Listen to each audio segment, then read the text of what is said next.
100 years ago, my great-grandfather was a camel driver. Now, this hasn't got anything to do with the story, except to show what an eccentric lot my family really were. In fact, from the time bullock teams went out of fashion as a popular form of transport, my family were crazy about anything on wheels, so long as it was comfortable.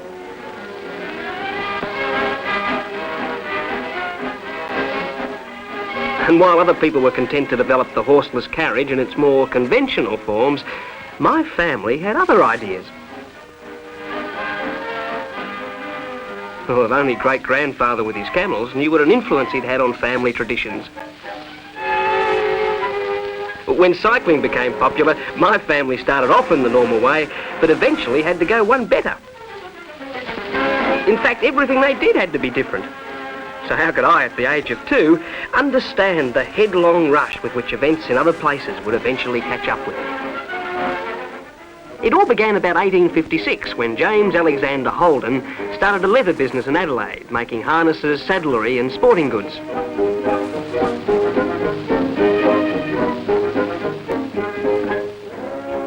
The business flourished, and later, when a family friend was brought in, the new firm of Holden and Frost expanded into carriage making and upholstery for the new motor industry.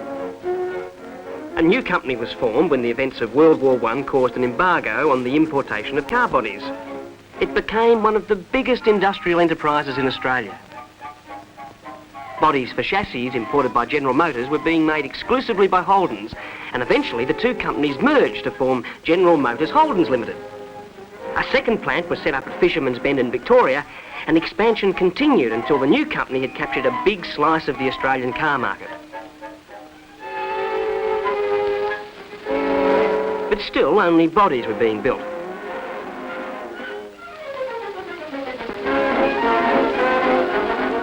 When World War II broke out, the two plants were successfully converted to produce an incredible range of products.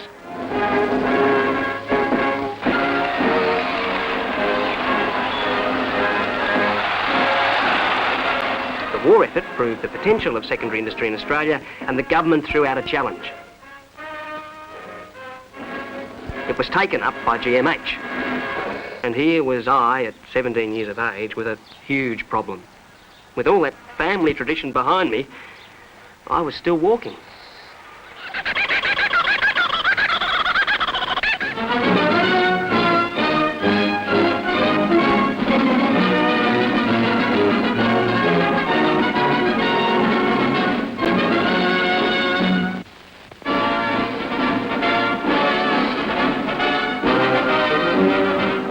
One of Australia's newest industrial centres is Fisherman's Bend near Melbourne. Not so many years ago, a swamp. Now the centre of manufacture of Australia's first produced motor car, the Holden.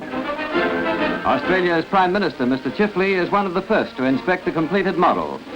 Inside the 50-acre plant, equipped at the cost of millions, a milling machine planes both sides off the cylinder block at once. Engine assembly of the 6-cylinder overhead valve 21.6 horsepower motor is only passed after rigorous tests to suit Australian conditions. And that's how she looks, the car whose appearance and general design had an element of secrecy for so long.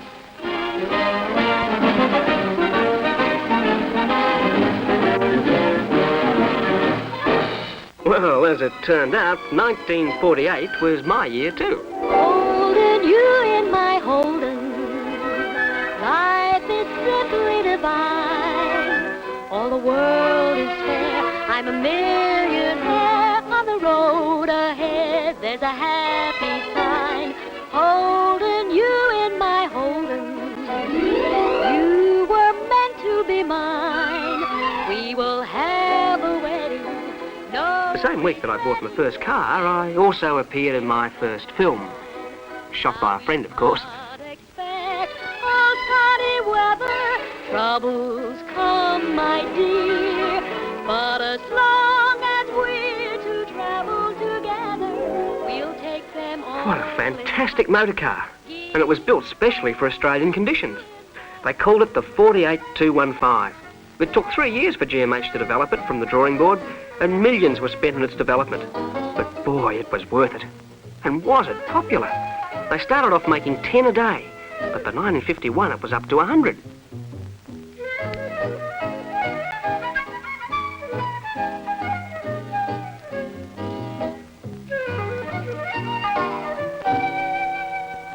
A few of us did our own thing the year that GMH brought out the second model Holden. A beautiful car with a beautiful name. FJ. Vintage 1953, an Australian to the core. Now they were making 200 a day, but still couldn't keep up with the demand.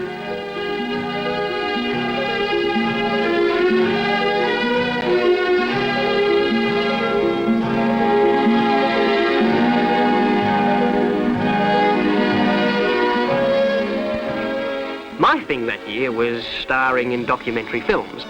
Well, co-starring really. The real star was the FJ. Being a professional now, I kept a few offcuts from the film to study and improve my technique. Cue the car. Stop. No. You're looking at the camera. Cut. Faster, I think. Action. Oh, sorry. Can't seem to sort of get it right. What do you think about the code? Cut. Yeah, I think then. Oh, cut. Oh, cut.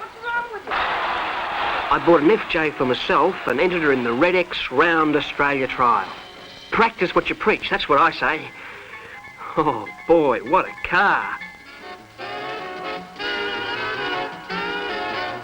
What a performance.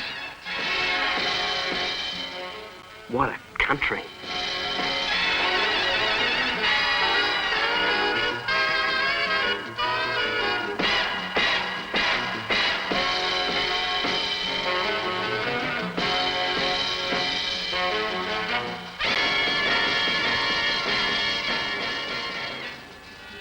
In 1956, GMH announced a huge expansion program. But when I heard they were changing the body shape for the new Model FE, I was horrified. Until I saw the car. And guess who bought the first one off the line?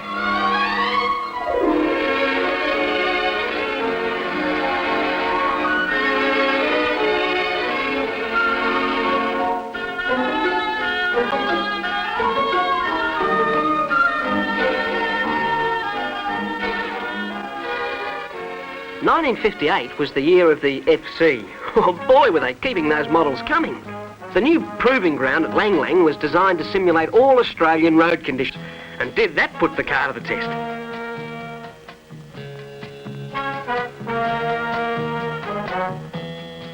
Naturally, I bought one, and the only trouble I had was with my delayed action shutter. Anyway, you've got to admit I got some great shots of the car.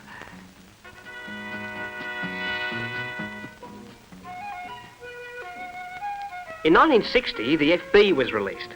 The export market was growing and Holdens were turning up in all sorts of places.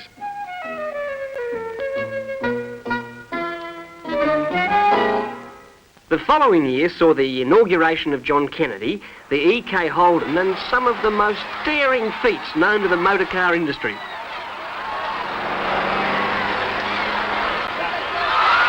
Oh, my great-grandfather would have been proud of me. In 1962, Brougham hit 160 and General Motors Holdens hit the million.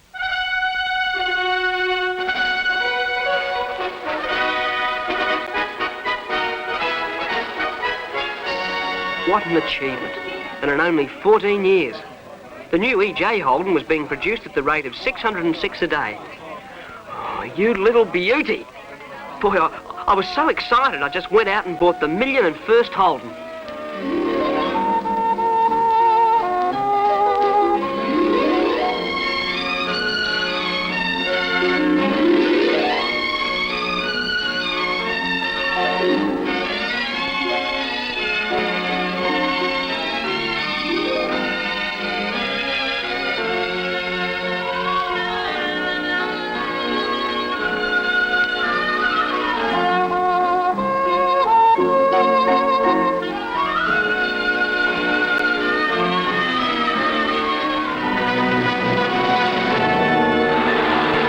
In 1963, the Queen visited General Motors Holden's plant at Elizabeth, where they were making the new EH Holden. I wonder why they didn't call it the ER.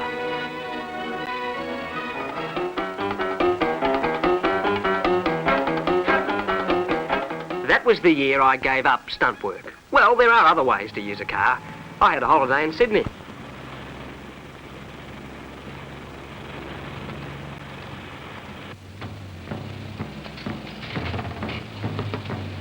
In 1965, the HD was released with a bigger engine and disc brakes as optional equipment. Pow! If only they could test them without getting them so messy. Holding you in my Holden, life is simply divine. The world is air, I'm a millionaire on the road ahead. The HR came out in '66.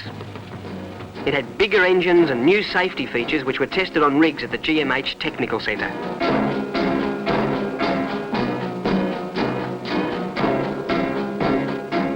I found that keeping up the pace was becoming more and more difficult.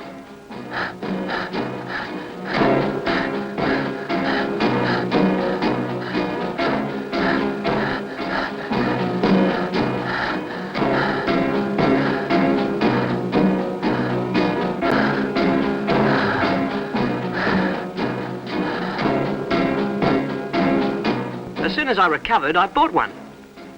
It wasn't long after that that I became a star. Well, I made a couple of commercials anyway.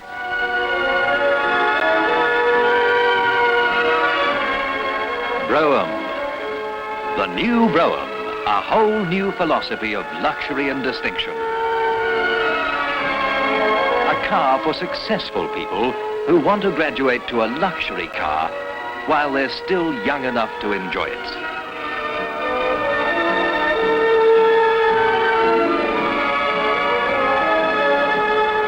Brougham is the best of everything. The very best. A whole new philosophy of luxury. Brougham.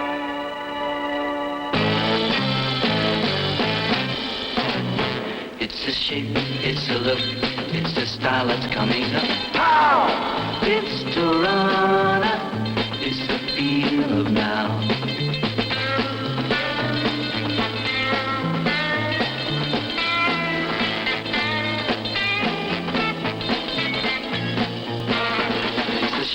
It's a look, it's the style that's coming up. Pow! It's Toronto, it's the feel of now.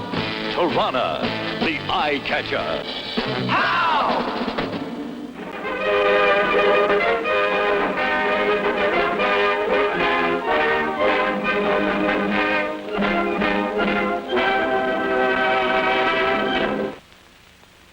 The 2 millionth Holden, a milestone in Australian motoring history. Managing Director of General Motors, Mr. Rea, points out that the big day came only 20 years after the first model was produced.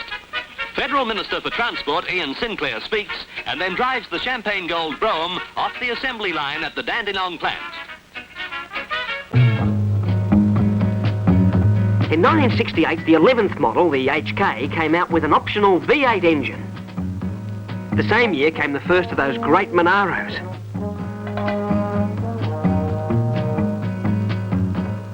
Oh, look at that car.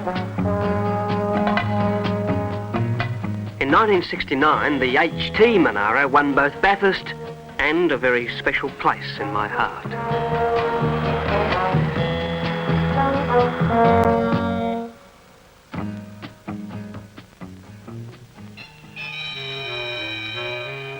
At last, I had an opportunity to work behind the cameras. My assignment to film the 1970 HGE before its release. Actually, it was a personal assignment. I just couldn't wait to see it.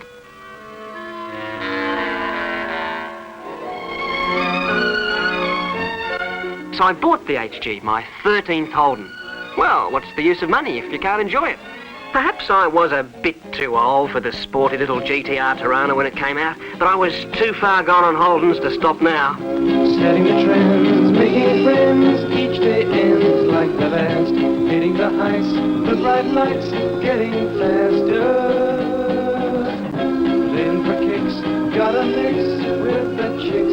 It's a ball, head in the air, we don't care what they call us. Why should we worry? Well, maybe I'll leave that one to the racing drivers.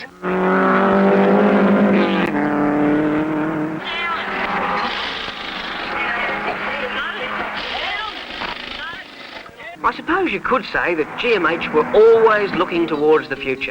As early as 1966, they were making cars available to high schools for student driver education courses. And now those lucky kids are driving Tiranas and HQs.